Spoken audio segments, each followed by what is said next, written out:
કોંગ્રેસના નવનિયુક્ત અધ્યક્ષ બેન શ્રી ગીતાબેન પટેલ, અમારા સાથી પ્રવક્તા બેન શ્રી ગીતાબેન પટેલ, બેન શ્રી પ્રગતિબેન આહિર પણ ઉપસ્થિત છે, સાથે એમના રાષ્ટ્રીય મહિલાના પદાધિકારી પણ છે. હું વિનંતી કરું છું માનનીય અલકાબેન લાંબાને કે તેઓ આજની પત્રકાર પરિષદને સંબોધન કરે. માનનીય अल्काबेन लांबा. धन्यवाद.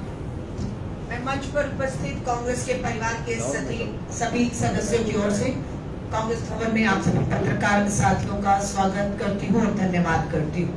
मैं अपनी बात को शुरू करूँ उससे पहले आज हम पूरे हिंदुस्तान में एक खुशी का माहौल है, गर्व महसूस कर रहे हैं कि भारत की बेटी, गुजरात की मिट्टी से जुड़ी हुई हमारी बेटी सुनीता विलियम धरती पे वापस सुरक्षित पहुंच चुकी है. मैं इसके लिए पूरे गुजरात, पूरे देश, पूरे विश्व में हर एक को बधाई और शुभकामनाएं देती हूँ. 8 दिन का सफर 8 महीने चला और वो सुरक्षित पहुंची, इसके लिए आप सभी को बधाई देना चाहती हूँ. महिला कांग्रेस की राष्ट्रीय अध्यक्ष के तौर पर मेरा कार्यकाल 1 साल का रहा. इस 1 साल में मेरा यहाँ पर ये दूसरी बार आना हुआ. अभी हमने 6 अध्यक्षों की नई नियुक्ति की. उन 6 अध्यक्षों के शपथ ग्रहण समारोह में सबसे पहले मैं अंडमान निकोबार गई, वहां की अध्यक्ष की शपथ हुई. उसके बाद चेन्नई से होते हुए पौंडुचेरी की अध्यक्ष की शपथ हुई. कल मैं राजस्थान जयपुर की महिला कांग्रेस की अध्यक्ष की शपथ कराकर गई और आज मुझे खुशी है मैं गुजरात में गीताबेन पटेल, जिन्हें महिला कांग्रेस की गुजरात की अध्यक्ष के पद और जिम्मेदारी सौंपी है, आज इनके शपथ ग्रहण समारोह में गुजरात में हूँ. कल मैं गोवा में होंगी, गोवा महिला कांग्रेस की अध्यक्ष पद की जो है शपथ ग्रहण. इससे दिखता है कि महिला कांग्रेस पूरी तरह से मिशन मोड पर है. हम निकले हैं मिशन गुजरात पर. हमारा लीडर श्री राहुल गांधी जी अभी आपके बीच में थे, घंटों इस कांग्रेस भवन में रहे, नेताओं से, कार्यकर्ताओं से पूरा जो रोड मैप क्या रहेगा गुजरात को लेकर, गुजरात की समस्याएं, गुजरात के लोग, हक, न्याय, अन्याय, अत्याचार के खिलाफ ये डबल इंजन की सरकार, ट्रबल इंजन की सरकार हो चुकी है. ये इंजन कभी भी सीज हो जाएगा और इसको सीज करेगी गुजरात की जनता. महंगाई मुद्दा है, बेरोजगारी मुद्दा है, महिला सुरक्षा मुद्दा है, किसानों को फसल का उचित दाम न मिलना मुद्दा है. लेकिन देश के प्रधानमंत्री जी संसद सत्र में इन सभी मुद्दों पर मौन है. मणिपुर नहीं गए, बीच संसद सत्र में मॉरिशस की यात्रा गए पर मणिपुर नहीं गए. महिला कांग्रेस की राष्ट्रीय अध्यक्ष हूं. मिशन गुजरात पे हम निकले हैं नई अध्यक्ष के साथ. आपसे प्रेस वार्ता के बाद हमारी पहली कार्यकारिणी की बैठक होने जा रही है. पूरे गुजरात में हम अब निकलने वाले हैं. हम निकल चुके हैं पर अब नई अध्यक्ष, नई नेतृत्व के साथ हम अपना पूरा एक रोड मैप आज चर्चा करके निकलने वाले हैं. और जैसे ही हम निकलेंगे गुजरात में, गुजरात की सरकार, डबल इंजन की सरकार की मुसीबतें पैदा होगी. क्यों? हम थानों का घेराव करने जाएंगे. करिएगा मुकदमे जितने करने होंगे, क्योंकि उन थानों में सुनवाइयां नहीं हो रही है. विधानसभा सत्र चल रहा है. प्रधानमंत्री जी, गृह मंत्री जी और इस विधानसभा में आपके विधायक हैं गजेंद्र सिंह परमार, पूर्व मंत्री रहे. आज गुजरात की बहनें पूछ रही हैं, गजेंद्र सिंह परमार ने क्या ये सच है या नहीं, गुजरात की एक दलित बहन के साथ गलत काम, बलात्कार किया. आपकी पुलिस ने उस दलित बहन की शिकायत क्यों नहीं ली? हम आपसे पूछ रहे हैं, जवाब दीजिए. क्यों नहीं ली शिकायत उसकी पुलिस ने? किसका दबाव, किसका डर, किसके कहने पर एफआईआर नहीं होती, न्याय नहीं मिलता? सवाल हम पूछेंगे. हम धन्यवाद करते हैं गुजरात हाईकोर्ट का.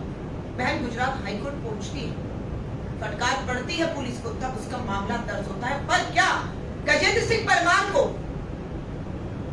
भाजपा ने कोई कार्रवाई की, पार्टी से निकाला कि जब तक क्लीन चिट नहीं मिलेगी आपको हम पार्टी से निष्कासित करते हैं? ये पहला मामला नहीं है. विनेश फोगाट आज हरियाणा की बेटी विधायक हो गई है. रेसलिंग पहलवानी में भाजपा के ही सांसद ब्रजभूषण शरण.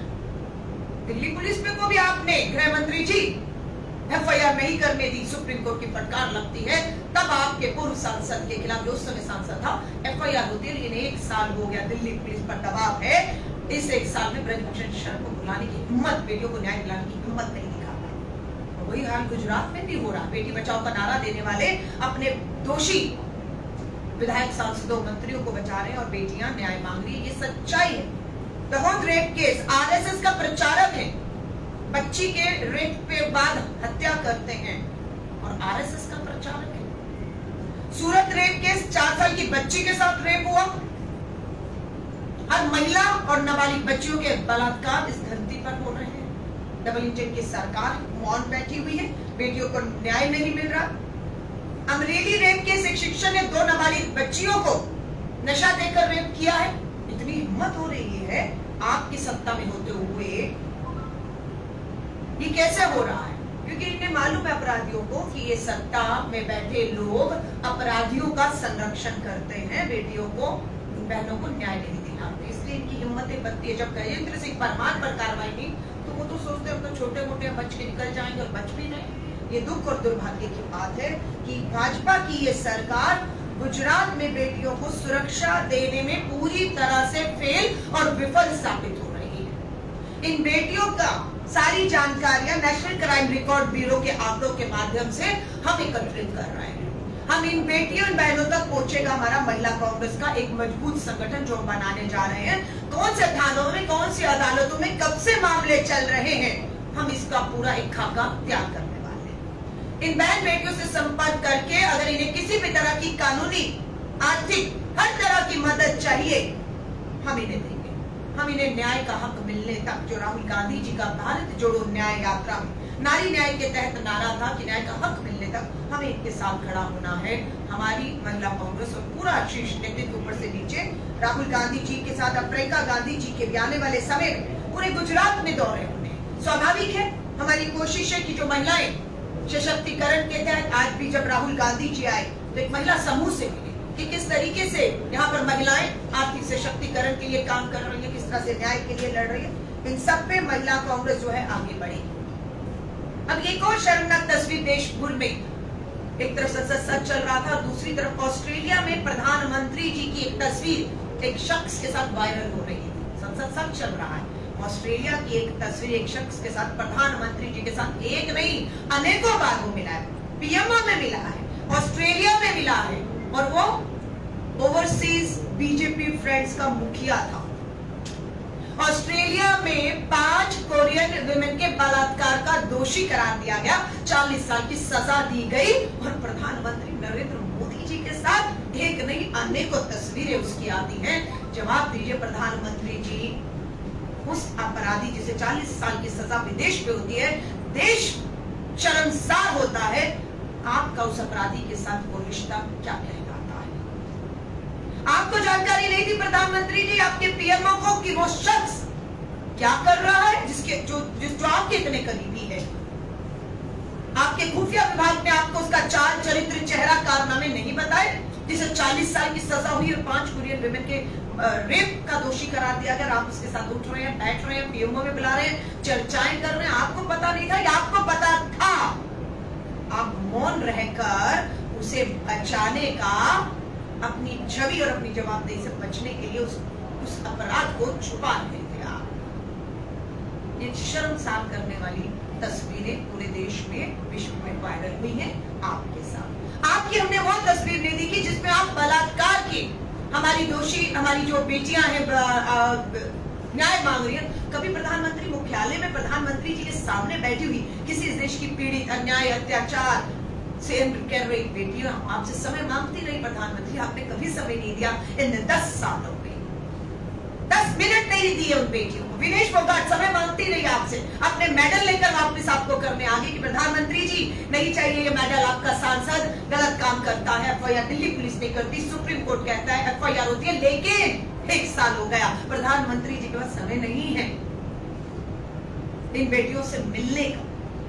दुख और चिंता से कहना पड़ रहा है कि देश की महिला राष्ट्रपति हैं, आदिवासी समाज से आती हैं, हमने उनसे भी इस 1 साल में बहुत बार समय मांगा, लिखित में मांगा, लेकिन दुख की बात है, कहना पड़ रहा है कि राष्ट्रपति भवन भी पीएमओ के दबाव में है। किसको अपॉइंटमेंट देना है, किसको नहीं देना है, किससे मिलना है, नहीं मिलना है, वो राष्ट्रपति भवन से नहीं पीएमओ से तय होता है। वरना उम्मीद की जाती थी कि राष्ट्रपति जी से समय मांगा जा रहा है, विनेश फोगाट ने समय मांगा, मैंने महिला अध्यक्ष के तौर पर कहा मैं अपने लिए नहीं मिलना चाहती हूँ। बहुत सी बेटियों को न्याय नहीं मिल रहा है। बहुत से सांसद विधायक आज भी बलात्कार के दोषी हैं और सदन में बैठे हैं।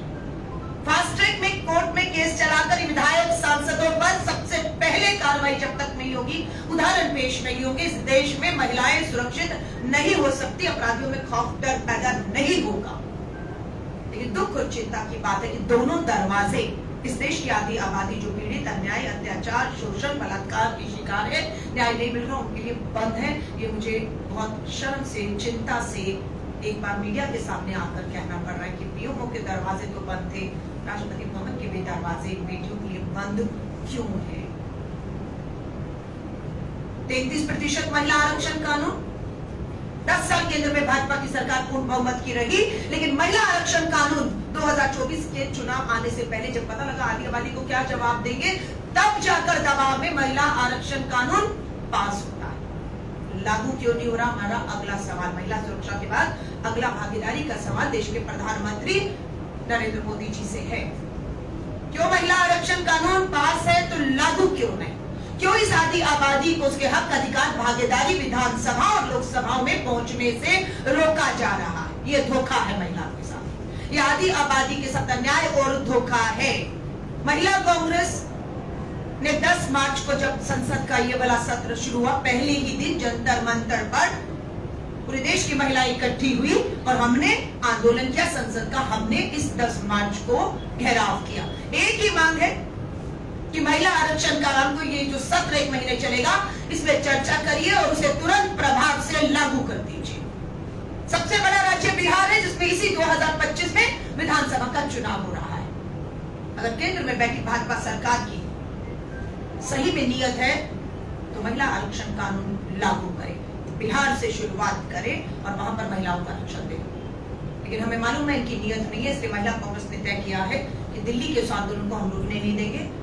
हम पूरे देश के हर राज्य में, हर जिले में 33% महिला आरक्षण कानून लागू किया जाए, अधिकार दिया जाए, इस मांग से और महिला सुरक्षा की मांग से हम निकलने वाले, पूरे देश में निकलेंगे। ये हम साफ मीडिया के माध्यम से, चाहे गुजरात की सत्ता में बैठे लोग, नेता और लोग हो, और या दिल्ली की सत्ता में, हल्के में मत लीजिएगा। हमारे पीछे हमारी ताकत बनकर श्री राहुल गांधी जी, जिन्हें हल्के में लेते रहे। क्या कहा था प्रधानमंत्री जी? अब की बात 400 पार, बहुमत के लाले पड़ गए। सच तो ये है, बहुमत नहीं मिला, चूक गए। बैसाखियों पर सरकार चल रही है दिल्ली में आपकी, एक बैसाखी बिहार तो दूसरी आंध्र प्रदेश की। सब जानते हैं कि बिहार ही हारने जा रहे हैं और जैसे ही बिहार हारेंगे, वो एक बैसाखी हटते ही दिल्ली की सरकार भी डगमगाने वाली है। ये सब जानते हैं।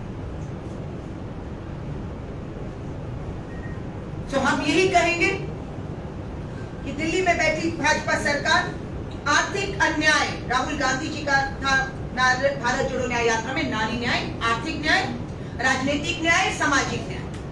अब मैं आती हूँ आर्थिक न्याय। गुजरात की बहनों के साथ बहुत बड़ा आर्थिक अन्याय हो रहा है। महंगाई पूरे देश में है तो गुजरात में भी, बेरोजगारी पूरे देश में है तो गुजरात में भी है। प्रधानमंत्री मोदी की गारंटी, राजस्थान में 1200 का सिलेंडर 450 में देने का ऐलान होता है। गुजरात में कितने का है प्रधानमंत्री जी सिलेंडर? भाजपा के नेताओं से पूछना चाहूंगी, गुजरात की बहनों का क्या दोष है? आपको सत्ता में 30 साल से बिठाया, इसलिए गुजरात की बहनों को 1100-1200 का सिलेंडर मिलेगा। यहाँ मोदी की गारंटी क्यों नहीं काम कर रही है? दूसरे राज्यों में मोदी की गारंटी, तेलंगाना में हमारी सरकार है, कर्नाटक में हमारी कांग्रेस की अपनी सरकार है, हिमाचल में कांग्रेस की सरकार है, झारखंड में हमारे गठबंधन की सरकार है, तमिलनाडु में हमारे गठबंधन की सरकार है, हमारी सरकार तेलंगाना में, प्रधानमंत्री जी कर्नाटक में 2500 रुपया हर महीने महंगाई से लड़ने के लिए आर्थिक मदद देती है बहनों को। गुजरात की सरकार बहनों को हर महीने महंगाई और बेरोजगारी से लड़ने के लिए, मेरा सवाल है, कितनी आर्थिक मदद करती है? दिल्ली में ऐलान किया है कि दिल्ली में सरकार बन गई, मोदी की गारंटी 2500 देंगे, तो गुजरात में क्यों नहीं? गुजरात की बहनों की आवाज हम उठाएंगे। 450 का सिलेंडर ऐलान किया है, मोदी की गारंटी गुजरात में, राजस्थान में मिलेगा, पर यहाँ गुजरात में 1200 का क्यों मिलेगा? हमारी सरकार तेलंगाना में, हमारी सरकार कर्नाटका में महिलाओं को फ्री बस यात्रा है, चाहे वो स्कूल जा रही है, कॉलेज जा रही है, काम पर जा रही है, महिलाओं को आर्थिक बोझ से बाहर निकालने के लिए फ्री और सुरक्षित बस यात्राएं कर रही हैं। गुजरात में ऐसा क्यों नहीं हो सकता है, ये सवाल हम पूछते हैं।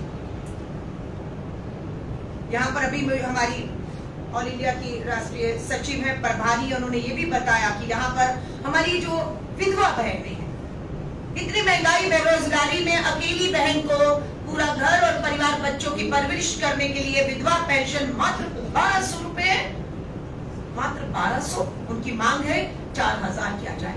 हम महिला कांग्रेस इस मांग का समर्थन करती है।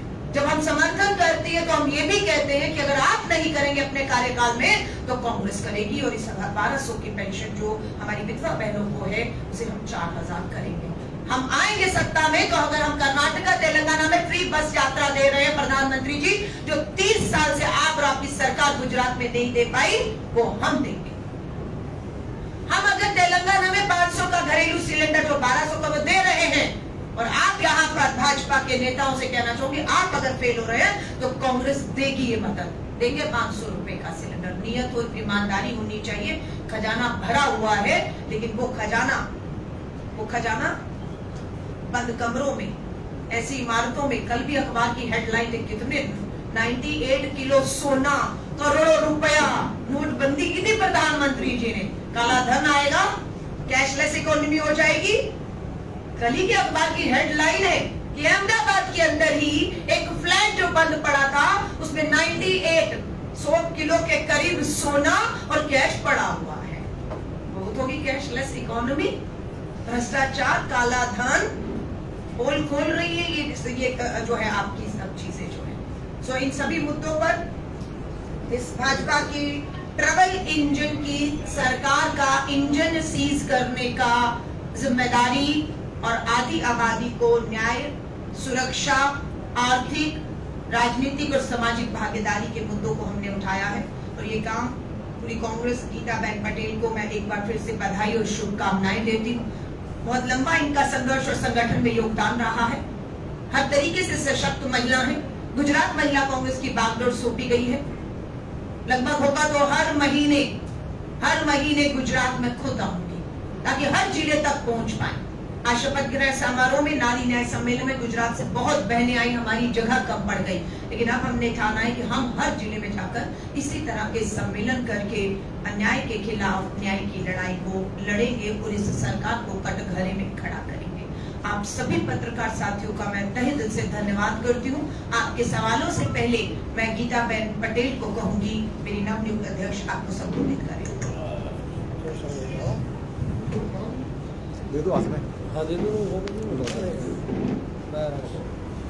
નમસ્કાર।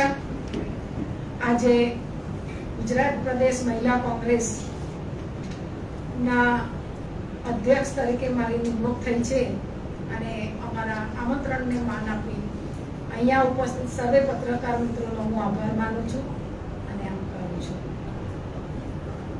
આજે અમારી રાષ્ટ્રીય અધ્યક્ષ અલકાજીને જે વાતો કરી છે, જે મુદ્દાઓ વિશે ચર્ચા કરી છે અને આવનારા સમયની અંદર મહિલાઓને ન્યાય અપાવવા માટે, મહિલાઓના મુદ્દાઓ ઉઠાવી અને એના સામે લડત આપવા માટે અને ગુનેગારોને સજા આપવા માટે મોંઘવારીના મુદ્દાઓને લઈને અમે પબ્લિક વચ્ચે જઈશું અને આવનારા સમયની અંદર ઘણા બધા આંદોલન, પ્રદર્શન, ધરણા અને મીટિંગો કરી પ્રજાના પ્રશ્નો ઉઠાવી પ્રજા વચ્ચે જઈ અને મહિલાઓને ન્યાય અપાવવા અને સંગઠનમાં જોડવા માટેની વાત કરીશું।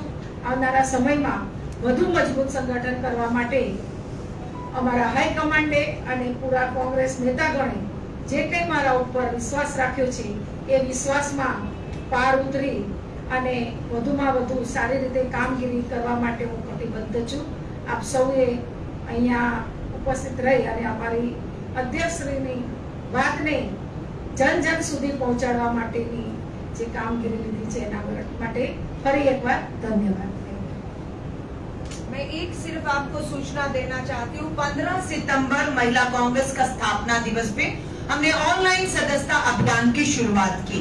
मुझे बताते हुए खुशी है कि देश भर से मात्र 5 महीनों में 5 लाख बहनों ने ऑनलाइन महिला कांग्रेस की सदस्यता हासिल की है और इसमें से 10,000 बहनों ने मात्र गुजरात में सदस्यता ली है। हमारा लक्ष्य है कि गुजरात में 54-55 हजार के करीब पोलिंग बूथ हैं।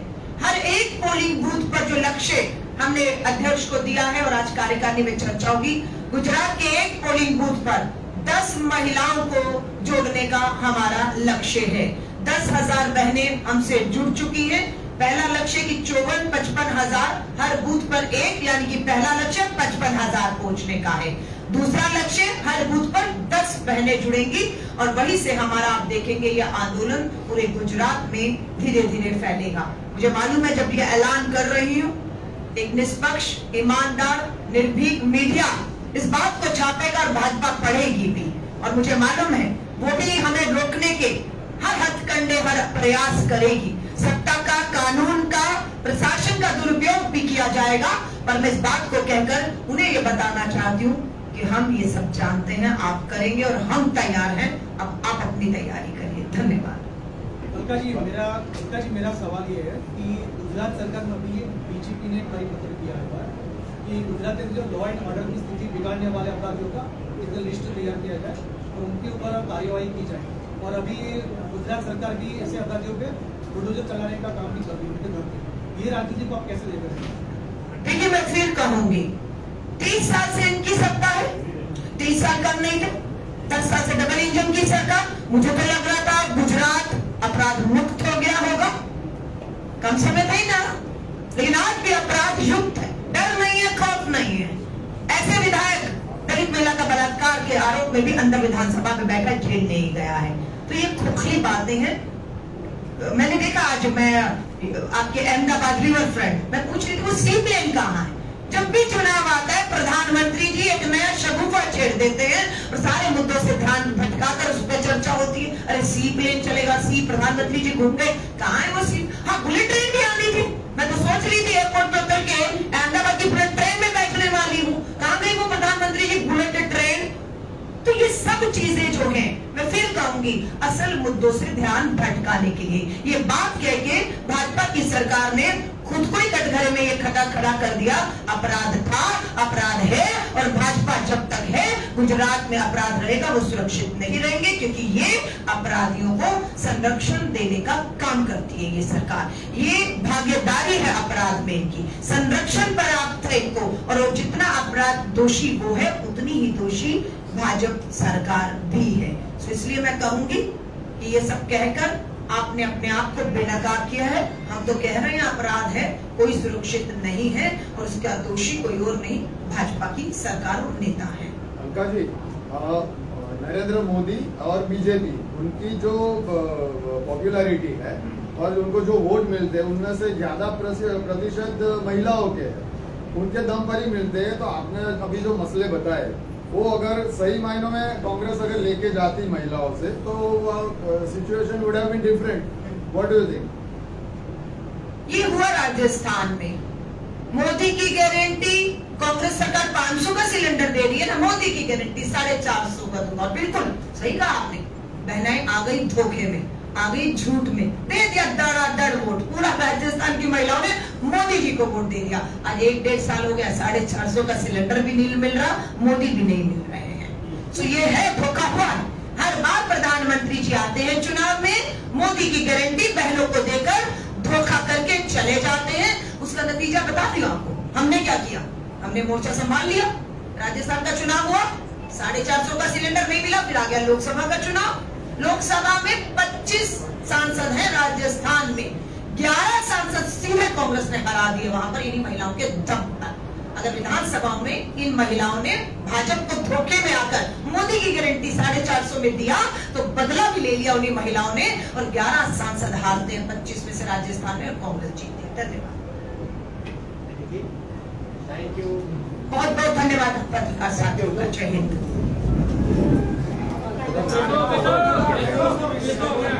एक मिनट